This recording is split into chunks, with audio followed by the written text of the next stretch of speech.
अब बात कर भी लो इससे, बता दो इसे कि तुम इससे कितनी मोहब्बत करती हो। हम जेहान के लिए बर्थडे पार्टी अरेंज करेंगे, वही जगह चूज की है जहाँ तुम काम करती हो। ये तो मुझे परेशान लग रहा है। सालगिरह मुबारक हो जेहान। बहुत अफसोस हुआ। आज तो तुम्हें खुश होना चाहिए ना जेहान। चाहकर भी मैं खुश नहीं हो सकता।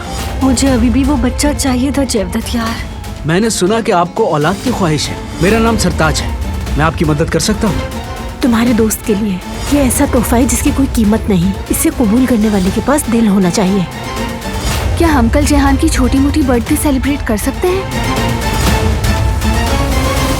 वो कहानियाँ अधूरी जो न हो सकेगी पूरी, उन्हें मैं भी क्यों सुनाऊं, उन्हें तुम भी क्यों